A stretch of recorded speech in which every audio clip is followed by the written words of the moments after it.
Fala galera, tudo bom com vocês? Sejam muito bem-vindos ao meu canal. Eu sou o professor Marcelo de França e espero que essa aula te ajude. Eu sinceramente acredito que essa aula vai te ajudar muito. Não se esqueça de deixar o seu like e ativar as notificações para receber conteúdos exclusivos do nosso canal. Bem, a aula de hoje nós vamos falar sobre propriedades coligativas. Observe o diagrama de fase da água. Temos que uma parte sólida, temos uma parte líquida, temos uma parte gasosa. Se traçarmos um gráfico, nós vamos ter um gráfico de 3 partes, onde uma parte nós temos sólido e líquido, em outra parte nós vamos ter líquido mais gasoso, em outra parte nós vamos ter sólido mais gasoso, e no centro nós vamos ter as 3 fases. Vamos fazer 4 questõezinhas. Os patins usados no gelo não têm rodas, mas sim uma lâmina metálica longitudinal. Uma explicação sugerida para o fato de os patinadores conseguirem deslizar sobre o gelo é que a lâmina dos patins exerce uma alta pressão sobre o gelo sólido, que provoca a fusão sobre o gelo. O deslizamento aconteceria graças à camada de água líquida que se formaria entre a lâmina de gelo e o gelo, a lâmina e o gelo. Qual dessas setas no diagrama de fase mostra abaixo essa mudança de fase? Na seta A, porque é a mudança do gasoso ali, ó, e do sólido, letra G, né? Do sólido para o líquido, certo? Então nós temos que seria a fusão. Então a seta A é que a nossa resposta, pois há um aumento de pressão. Um exemplo 2, nós temos: considere os seguintes diagramas de fase para o dióxido de carbono e água. Um estudante, ao analisar esses diagramas, formulou a seguinte afirmação: não é possível encontrar CO2, vapor, abaixo de menos 56 graus Celsius. Falso, né? Nós podemos encontrar sim. Existe a possibilidade de se encontrar CO2 sólidos em temperaturas acima de menos 56 graus Celsius, desde que a pressão seja suficientemente alta? Verdadeiro. A 0,0060 atm e 0,01 graus Celsius coexistem equilíbrio de água líquida e vapor de gelo. Observe ali que existem, né, as 3 fases. Então, verdadeiro. A quarta, não é possível encontrar água líquida em temperaturas inferiores a 0,01 graus Celsius. Falso. É possível sim encontrar água líquida. Nossa resposta, então, vai ser 2 e 3. Beleza? Vamos para mais uma. Qual das setas corresponde ao derretimento de um pedaço de gelo deixado sobre a pia? Ora, nós queremos a fusão. Já que nós queremos a fusão, observe que está em cima da pia, então nós temos a pressão atmosférica, a pressão é igual. Se a pressão é igual, a setinha, observe que a setinha B, ó, tem pressão constante e a passagem do sólido para o líquido. Então nós temos aí como resposta a terceira questão, a seta B representa o derretimento do gelo. E na quarta questão, nós temos aí também a mesma pressão. Ele quer o quê? A ebulição da água, a passagem do estado líquido para o estado gasoso. Esse estado aqui, na mesma pressão, ó, do líquido que está aqui para o gasoso que está aqui, só pode ser a seta C. Então nós temos aí a seta C representa a ebulição. Beleza? Vamos lá. A pressão de vapor de um líquido. Temos um líquido que se encontra em um recipiente fechado e que entre o líquido e a tampa do recipiente tem um vácuo. Inicialmente, o líquido evapora rapidamente e depois da evaporação, vai diminuindo até ficar constante. A pressão que o vapor exerce no líquido denomina-se pressão máxima de vapor.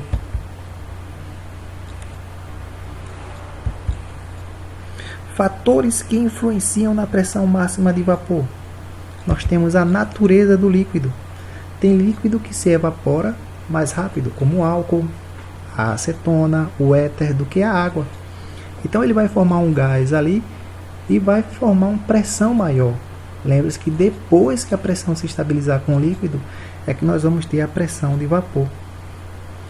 Beleza? Então nós temos que a natureza do líquido. O líquido mais volátil possui mais pressão de vapor. O volátil é a capacidade do líquido se transformar em gasoso. Outro fator que influencia também é a temperatura que o líquido se encontra, pois aí ele vai entrar em ebulição, vai se transformar do estado líquido para o estado gasoso, né? Pois ele sofre um fenômeno endotérmico com o aumento da temperatura e favorece aí o aumento assim da pressão máxima de vapor. Então a temperatura do líquido com a formação aí dos vapores, né, um fenômeno endotérmico. Observe o gráfico aí, mostra a pressão máxima de vapor da água em várias temperaturas. Observe que ela vai subindo à medida que a temperatura vai subindo também. São diretamente proporcionais. A pressão de vapor nunca vai depender do volume do líquido. Observe que os volumes do líquido eles são diferentes, mas as pressões de vapores aqui são iguais. Certo? A ebulição de um líquido, quando um líquido é aquecido, forma-se bolhas. Essas bolhas elas não sobem imediatamente. Isso acontece quando a pressão de dentro dela da bolha se iguala à pressão externa. A esse fenômeno damos o nome de ebulição. Então observe que à medida que o tempo vai passando, o fogo vai dando energia para essas bolhas. Essas bolhas elas vão aumentando de tamanho e elas sobem. Quando elas subirem, a esse fenômeno aí nós chamamos de ebulição. Se a pressão externa diminui, a temperatura de ebulição também diminui. Se a pressão externa aumenta, a temperatura de ebulição também aumenta. Mais 3 questõezinhas. Tendo em vista o momento em que um líquido se encontra em equilíbrio com seu vapor, leia as afirmações a seguir. A evaporação e a condensação ocorrem na mesma velocidade. Verdadeiro ou falso? Verdadeiro. 2. Não há transferência de molécula entre o líquido e o vapor. Verdadeiro ou falso? Falso. Há sim uma transferência. A pressão de vapor do sistema se mantém constante. Verdadeiro ou falso? Verdadeiro. 4ª questão, a concentração do vapor depende do tempo. Concentração dependendo do tempo. Falso. Quem são verdadeiros aí? A 1 e a 3. Resposta, a letra B. Beleza? 2ª questãozinha. As curvas. Então nós temos esse gráfico aí, certo? Onde ele quer saber aí quais são os pontos de fusão do éter etílico e do etanol. O éter etílico, deixa eu voltar aqui um pouquinho. Acabou adiantando. Ó, o éter etílico está a 30, então o éter é o vermelho. E o álcool, aí, o etanol, é o verde. Certo? Então um está a 30, o outro está a 75. Um está no estado de vapor, o éter, e o outro está no estado líquido. 3ª questão. Observe. nós temos aí um estudante utiliza. Então nós temos aí mais essa questão. Um estudante utiliza um equipamento especial, aqueceu dois líquidos A e B na mesma condição experimental, monitorou a temperatura e descreveu de forma gráfica a relação da temperatura com o tempo decorrido num experimento. Então temos aí o gráfico, beleza? Ele concluiu sua pesquisa fazendo a seguinte afirmação: o líquido B tem pressão de vapor mais baixo que o líquido A. Falso, a pressão de vapor depende aí que ele aqueceu, né? Ele aumentou a temperatura, depende da temperatura. Então, o B não pode ter mais baixa aí. Certo? A pressão de quanto mais vapor nós temos, mais pressão. O líquido A permanece no estado líquido por um intervalo de tempo, um intervalo de temperatura maior. É verdadeiro. Somente o líquido B pode ser uma substância pura. Não, os dois podem ser uma substância pura. Certo? Se os dois podem ser uma substância pura, nossa resposta aí só pode ser a 2. Propriedades coligativas são propriedades observadas em uma solução quando comparadas ao seu solvente puro, que depende apenas da quantidade de soluto. As propriedades coligativas, elas podem ser